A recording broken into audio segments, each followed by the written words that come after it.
தனித்திருக்கும் குருவியா நான். Praise the Lord.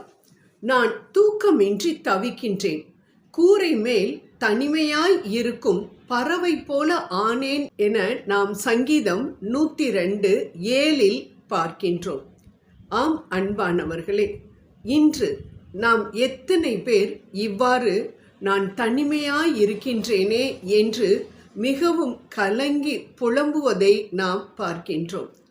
கணவன், மனைவி, பிள்ளைகள், பெற்றோர் இல்லாததினால் ஏற்படும் தனிமை இருந்தாலும், இவர்கள் எல்லோரும் இருந்தும் அன்பு இல்லாமல் இருக்கக்கூடிய தனிமையும் காணப்படுகின்றதே. பெரியவர்கள் ஆனாலும் சரி, சிறியவர்கள் ஆனாலும், வாலிபர்கள் ஆனாலும் இந்த தனிமை என்ற நோயினால் அவஸ்தைப்படுபவர்கள் அநேகர். ஒரு சிறு பெண் தன்னைத்தானே காயப்படுத்தி கொள்கின்றாள் அடிக்கடி. அதனால் மிகவும் வருத்தமுற்ற பெற்றோர் அவளை ஒரு சைக்கியாட்ரிஸ்ட்டை கூட்டிகிட்டு போகிறாங்க.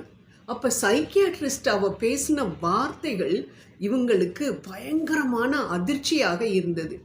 என்ன பேசினாள்? அவள் சொல்கின்றாள், எனக்கு அப்பாவும் அம்மாவும் நிறைய டாஃபி, நிறைய பொம்மையெல்லாம் வாங்கி கொடுப்பாங்க. ஆனால் காலங்காத்தால எந்திரிச்சு 2 பேருமே ஆஃபீஸ்க்கு போயிடுவாங்க. என்னை சுத்தமாக கவனிக்காத ஒரு சர்வெண்ட்டுக்கிட்ட என்னை விட்டுட்டு போயிடுவாங்க. நைட்டு தான் வருவாங்க. ஒரு நாள் திடீர்னு எதேச்சையாக காலில் அடிபட்டுருச்சு. அப்போ அம்மா உடனே பதறி போய் அடுத்த நாள் லீவு போட்டு பக்கத்துலேயே உட்காந்துருந்தாங்க. அந்த காலுக்கு நல்லா மருந்து போட்டு தடவி கொடுத்துக்கிட்டே இருந்தாங்க. அப்போ யோசித்தேன், ஆஹா, இப்படி ஒரு வழி இருக்கு போலையே. அம்மா என் பக்கத்துலேயே இருக்கணும்னு சொன்னால் எனக்கு சுகம் இல்லாமல் போனால், இல்லாட்டி என்னமாவது காயப்பட்டுருச்சுன்னா நல்லா இருக்குமே நினச்சி நானாக பிளேடில் கீச்சிக்குவேன், நானாக கீழே விழுந்துக்குவேன், அம்மா பக்கத்துலேயே இருப்பாங்க என்று. அன்பானவர்களே, எவ்வளவு பரிதாபமான நிலை பாருங்கள். இப்படித்தான் அநேக வாலிபர்கள் கூட ஸ்கூலில், காலேஜில் நடக்கிற விஷயங்களெல்லாம் சொல்லணும்னு ஓடி வர்றேன், ஆனால் கேட்குறதுக்கு யாருமே இல்லை என்ற அந்த தனிமையின் என்ற உணர்வினால் எத்தனை பேர் விபரீத முடிவை எடுக்கக்கூடியதை பார்க்கின்றோம். அதே போல் மதுவிற்கும் போதை மருந்துகளுக்கும் அடிமையாகக்கூடிய நிலைமை கூட இந்த தனிமையினால் வருகின்றது. ஆம், நம்முடைய பிள்ளைகள் கூட திருமணமாகி சென்றவுடன் மற்ற யாருடைய உதவியும் இல்லாமல் நாம் தனிமையாக இருக்கும் பொழுது மிகவும் வேதனைப்படுகின்றோம். இப்படிப்பட்ட நிலையை நாம் அநேகரிடம் காண முடிகின்றது. அன்பானவர்களே, நீங்களும் கூட இந்த மாதிரி தனிமையினால் மிகவும் வேதனைப்பட்டு கொண்டிருக்கின்றீர்களா? ஆண்டவரை நோக்கி பார்ப்போம். 38 வருடமாக வியாதியாய் இருந்த ஒரு மனிதன் தேவதூதன் கலக்கும் பொழுது இந்த குளத்தில் இறங்கி சுகத்தை பெற்றுவிடலாம் என்று ஏங்கி குளத்தருகே படுத்திருக்கின்றான், பெதஸ்தா குளத்தருகே. ஆனால் முதலாக அந்த குளத்தில் அவனால் இறங்க முடியவில்லை. ஏனென்றால் வியாதி, எழுந்து நடக்க முடியவில்லை. ஆனால் மற்றவர்கள் எல்லோரும் முண்டி அடித்து கொண்டு ஓடி வருகின்றார்கள். அவர்களுக்கு உதவி செய்ய அவர்களது பெற்றோர்களும் பிள்ளைகளும் இருக்கின்றார்கள்.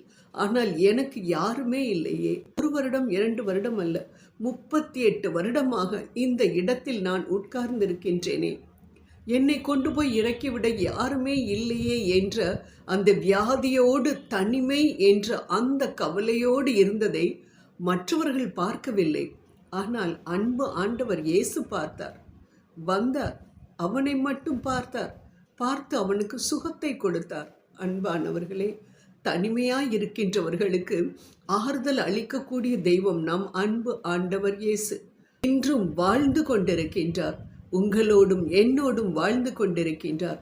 அதனால் எதற்காக நீங்கள் கவலைப்படுகின்றீர்கள்? யாருமே இல்லையே, எனக்கு சுகம் இல்லாமல் என்னை விசாரிக்க கூட ஒருத்தரும் இல்லையே, என்னோடு பேசக்கூட எனக்கு நண்பர்கள் கூட இல்லையே, யாருமே இல்லாத குருவி போல நான் தனித்து வாழ்ந்து கொண்டிருக்கின்றேனே.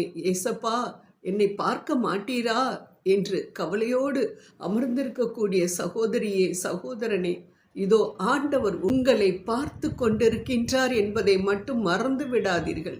உலகம் நம்மை நோக்காமல் இருக்கலாம், நம்மை உதாசீனப்படுத்தலாம். ஆனால் நமது தனிமையை பார்த்து கொண்டிருக்கக்கூடிய ஆண்டவர் சொல்கின்றார், வா மகனே, மகளே, என்னிடம் வா, இதோ சுமை சுமந்து சோர்ந்து போயிருக்கின்றாயா? உமது சுமையை என்னிடம் கொடுத்து விடு. நான் திக்கற்றோரின் தகப்பன், எனக்கு யாருமே இல்லை என்று அழுது புலம்பிக் கொண்டிருக்காதே. நான் இருக்கிறேன் என்று கையை நீட்டி அழைத்து கொண்டிருக்கக்கூடிய அந்த ஆண்டவரிடம் நாம் தஞ்சம் புகுவோம். அன்பானவர்களே, ஜெபம் செய்வோம். அன்பின் தகப்பனே, அப்பா, இதோ எல்லோராலும் கைவிடப்பட்டு மிகவும் வேதனையோடு ஆண்டவரே ஆண்டவரே என்று உம்மை நோக்கி கூப்பிட்டு கொண்டிருக்கக்கூடிய எனது கதறலை நீர் கேட்பீர் என்ற அந்த நம்பிக்கையில் என்னையே உமது பாதத்தின் அடியில் நான் வைக்கின்றேன். அப்பா, அப்பா, எனக்கு யாருமே இல்லை, எனக்கு உதவி வேண்டுமா என்று கேட்பதற்கு கூட ஒருவரும் இல்லை என்று அந்த நிலையில் இருக்கக்கூடிய என்னை நீர் கண்ணோக்கி பார்க்க வேண்டும் என்று இந்த நேரத்தில் உமது பாதத்தில் அடியில் நான் வந்து நிற்கின்றேன். என் அன்பு தெய்வமே, ஆமேன், ஆமேன், ஆமேன்.